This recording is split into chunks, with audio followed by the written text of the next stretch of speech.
आखिरकार वो वजह सामने आ गई है जिसने न सिर्फ एयर इंडिया की ड्रीम लाइनर को तबाह कर दिया बल्कि 269 जिंदगियों को भी लील लिया है। अहमदाबाद एयरपोर्ट से टेक ऑफ की कुछ ही मिनट बाद एक ऐसा हादसा हुआ जो ये आधुनिक बोइंग 7878 सीधे मेडिकल हॉस्टल में जा टकराता है। क्या ये तकनीकी गलती थी या फिर पायलट की एक चूक? शुरुआती सस्पेंस से ही था, लेकिन अब जो खुलासा सामने आया वो बेहद चौंकाने वाला है। हादसे के पीछे की पूरी स्टोरी अब सामने आ गई है। क्या है वो वजह, बताएंगे इस रिपोर्ट में। एक ऐसा हादसा जिसने सिर्फ जिंदगियां नहीं छीनी बल्कि तकनीक, अनुभव और सिस्टम पर सवाल खड़े कर दिए। एक ऐसा मंजर जहां आसमान में उड़ते भरोसे को जमीन पर गिरते देख पूरी दुनिया सन्न रह गई। 12 जून की वो सुबह किसी आम दिन जैसी ही थी। एयर इंडिया के ड्रीम लाइनर 787 अहमदाबाद से लंदन के लिए रवाना हुआ।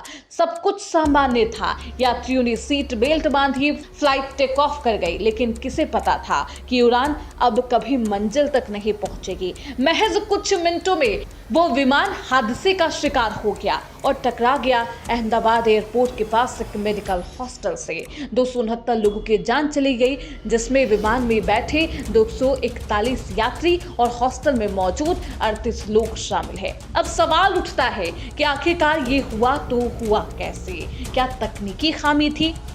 और अब इस पूरे दर्दनाक घटना को लेकर एक चौंकाने वाला खुलासा होता है। कमर्शियल एयरलाइन पायलट और यूट्यूबर कैप्टन स्टीव, जो पहले इस हादसे पर एक राय दे चुके थे कि शायद सह पायलट यानी कि को पायलट से गलती से लैंडिंग गियर के बजाय विंग फ्लैप्स खींच लिए गए होंगे। अब उन्होंने अपनी थ्योरी में बदलाव कर दिया है और दावा किया है कि हो सकता है विमान के दोनों इंजन एक साथ फेल हो गए हो, जिसकी वजह से विमान को पावर मिलनी बंद हो गई हो और वो बेकाबू होकर एयरपोर्ट के पास मेडिकल हॉस्टल से जा टकराया। उन्होंने ये भी दावा किया कि इस हादसे की तकनीकी विश्लेषण पर आधारित है, जहां कोई आपातकालीन कॉल रिकॉर्ड नहीं आया और विमान का अचानक नीचे गिरना बिना किसी कंट्रोल के इंजन फेलियर की तरफ इशारा करता है। इस थ्योरी के बाद एविएशन एक्सपर्ट की नजरें अब इस बात पर टिक गई है कि अगर वाकई ऐसा हुआ तो क्या ये तकनीकी रूप से एक बेहद गंभीर लापरवाही या फिर मैन्युफैक्चरिंग फॉल्ट भी हो सकता है। दुनिया भर के विमान हादसों पर निगरानी रखने वाले विशेषज्ञ भी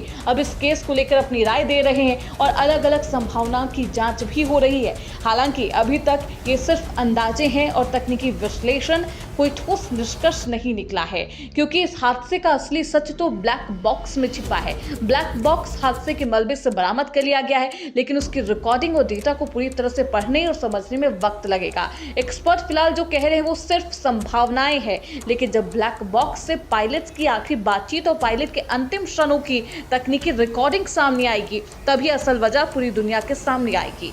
उसके बाद ही जांच एजेंसियों की रिपोर्ट में तय होगा कि ये तकनीकी गलती थी, मानवीय चूक थी या फिर सिस्टम फेलियर का सबसे खतरनाक नमूना।